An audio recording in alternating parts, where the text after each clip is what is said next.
थोड़ी देर तक इस जगत में भैया सबको जाना है। एक बात तो ये तय है कि कोई व्यक्ति कभी भी और कहीं भी मर सकता है, याद रखना। किसकी कब रात अंतिम हो जाए कौन जाने साहब। इसलिए थोड़ी देर तक, वैसे तो माता जी का थोड़ा आदेश था तो मैं कुछ बोलूं, इससे पहले मैं ये कहूं कि माता जी कोई कलाकार न थी, साधु है। और साधु के हृदय से जो निकले साहब, आप अपने जीवन में उतारना। कलाकार अपनी कला को दिखाकर जाता है, लेकिन साधु तुम्हारे हृदय में, तुम्हारे मन में जो धब्बा लगा है उसको धोने आता है। हमारे रामसुखदास जी बाबा कहा करते थे कि जिस गांव में, जिस घर में, जिस नगर में साधु ना जाए, वो गांव, वो नगर, वो घर शमशान है साहब, शमशान है। साधु के आने से तुम्हारा घर, तुम्हारा नगर पवित्र हो जाता है।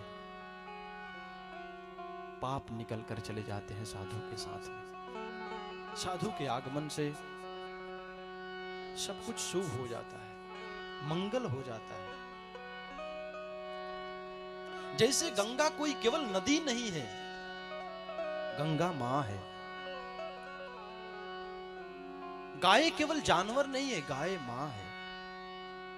तुलसी के बिरवा केवल पौधा नहीं है, तुलसी मां है। उसी प्रकार साहब ये हमारी मां कोई कलाकार न थी साहब। मां तो सन्यासी भेष में, सन्यासी वृत्ति में, सन्यासी आचरण में, आप सब समझिएगा। फ्री में ऑक्सीजन मिल गया तो इसका मतलब ये नहीं कि इसका कोई महत्व ना हो। ऑक्सीजन की वैल्यू तब समझ में आई साहब जब कोरोना काल आया ना, तो सबको आईसीयू में जाना पड़ा, तो समझ में आया कि ऑक्सीजन की वैल्यू क्या है। बोरी के बोरी नोट रखे रह गए, लेकिन फिर भी आप समझिएगा कोई अपने सगा संबंधी को बचा ना सका। केवल कागज का नोट ही संपत्ति नहीं है साहब।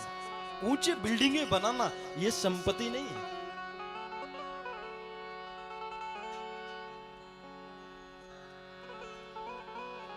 आप अपने बेटा को, अपने दीकरा को, दीकरी को इंजीनियर बना सकते हो, डॉक्टर बना सकते हो, टीचर बना सकते हो, सिपाही बना सकते हो, दरोगा बना सकते हो, लेकिन आप साधु नहीं बना सकते। याद रखना, साधु कुदरत बनाता है साहब, साधु कुदरत बनाता है।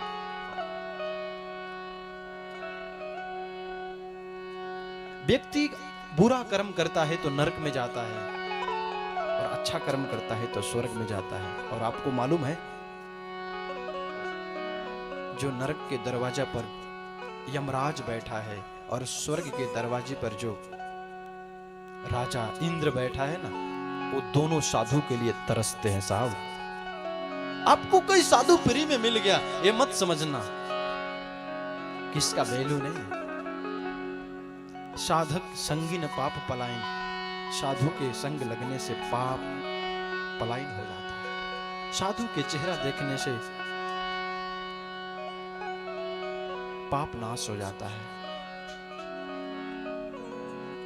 सोने का पहाड़ भी बना लेंगे ना,